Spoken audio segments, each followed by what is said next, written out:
NBCC, Lloyds Metal, iFinance, Fractal Analytics, Kalpataru Projects, Redington, Jubilant, NHPC, Sterlite, Gallantt Ispat.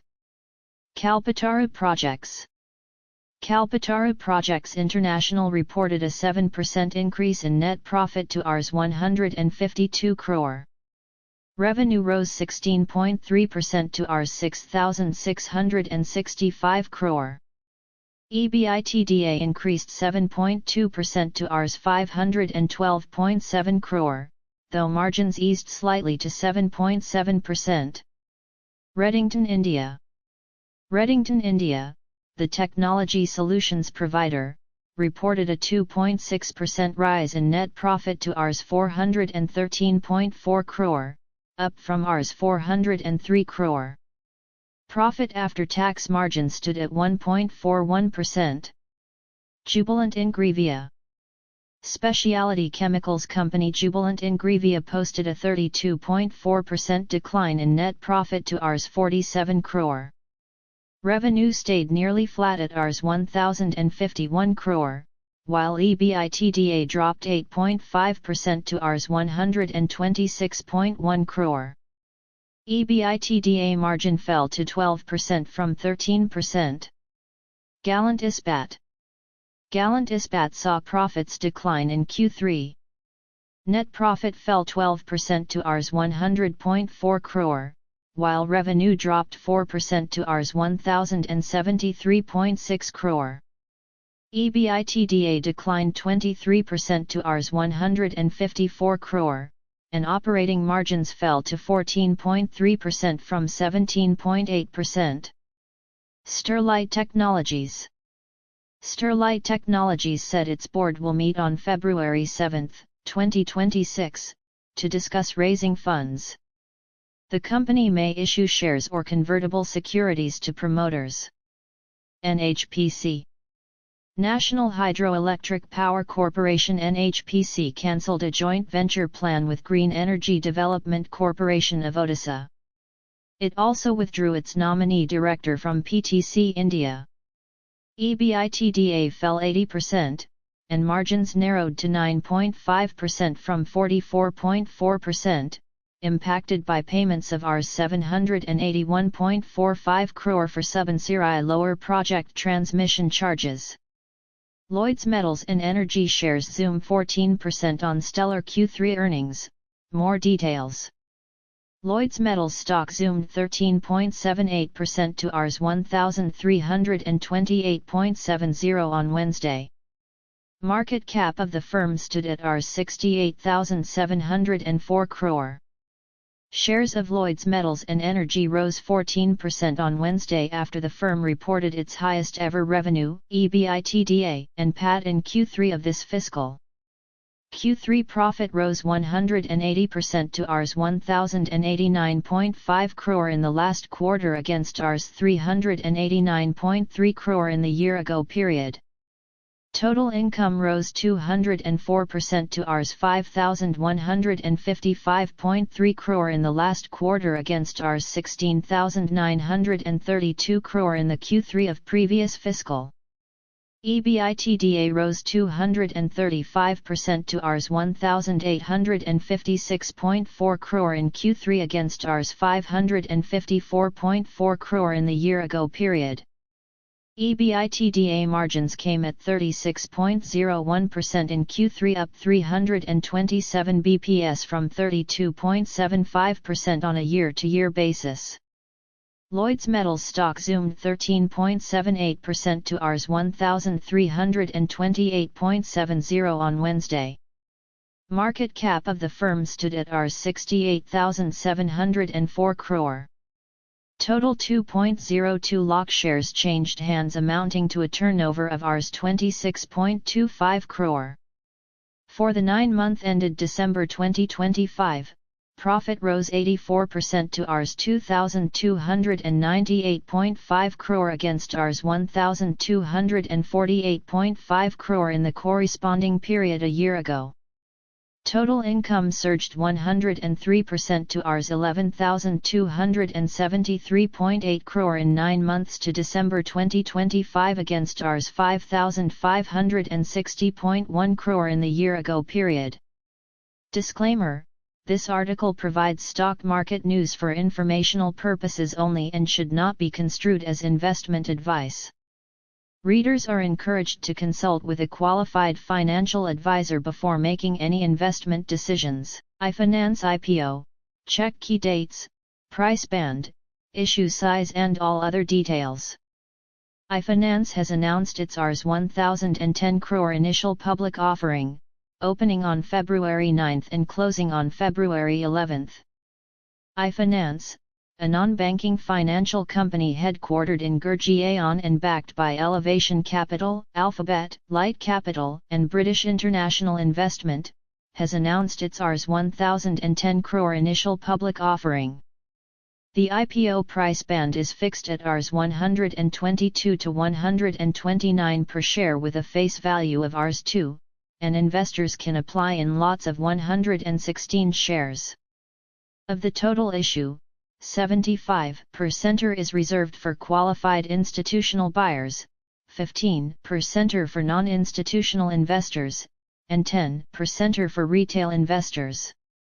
A fresh equity issuance worth Rs 710 crore and an offer for sale of shares aggregating to Rs 300 crore by existing shareholders including Alpha Wave India, Maj Invest Financial Inclusion Fund, Capital G Alphabet, Light Capital, and Vikram Jetli. Disclaimer: this article provides stock market news for informational purposes only and should not be construed as investment advice. Readers are encouraged to consult with a qualified financial advisor before making any investment decisions. TPG, Gadget Capital-backed Fractal Analytics IPO to open on February 9, check key details. Fractal Analytics IPO is scheduled to open on February 9, 2026 and will close on February 11, 2026, and it is eyeing to raise Rs 2,833.9 crore via primary route. Fractal Analytics IPO is scheduled to open on February 9, 2026 and will close on February 11, 2026.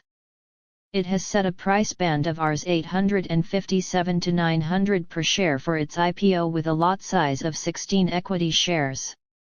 The Rs 2,833.9 crore issue includes a fresh issue component of Rs 1,023.5 crore and offer for sale OFS valued at Rs 1,810.4 crore.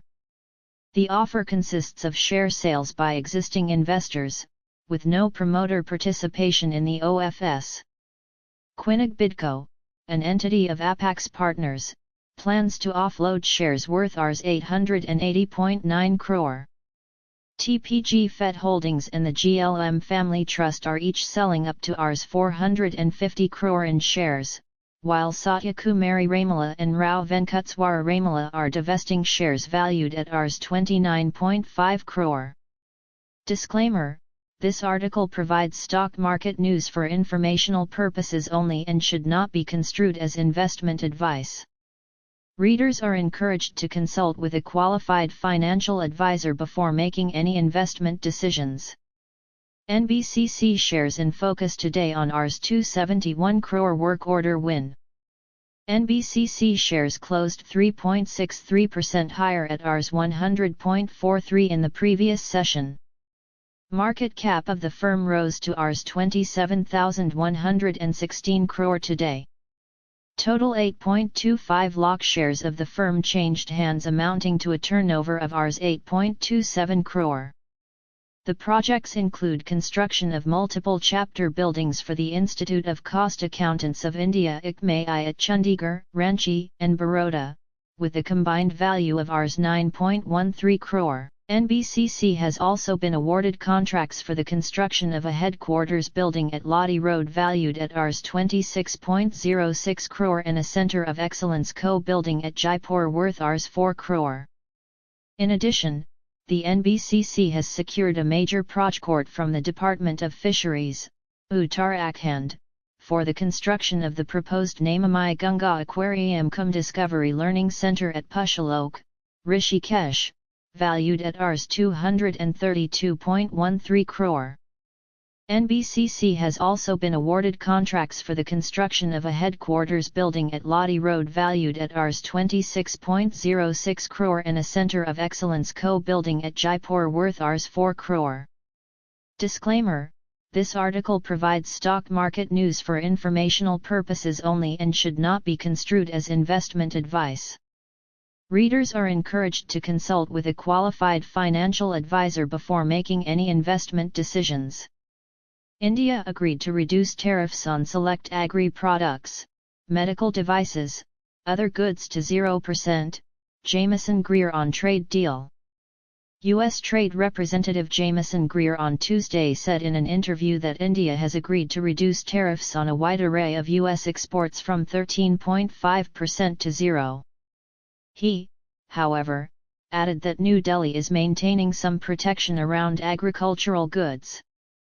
Greer told CNBC Squawk Box, "On one hand, we will continue to maintain some level of tariff against India, 18%, because we have this giant trade deficit with them, but they've also agreed to reduce their tariffs for us on a variety of agricultural products, manufactured goods, chemicals, medical devices, etc. It's an exciting opportunity for both countries."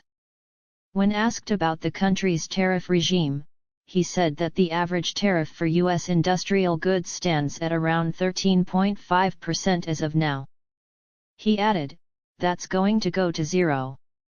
For virtually everything. When I say virtually, I mean 98 to 99%. He added that India has reduced tariffs on many goods from the US but has been protectionist in select areas, just like the United States. There are vast array of agricultural goods. So, it will be 0%. India, like every country in the world, including the United States, had some protection around certain key areas. Well, they will continue to control that. We'll continue to work on access. But for a variety of things, tree nuts, wine, spirits, fruits, vegetables, etc. that they're going down to 0%. So, this is a big win." Disclaimer: this article provides stock market news for informational purposes only and should not be construed as investment advice. Readers are encouraged to consult with a qualified financial advisor before making any investment decisions.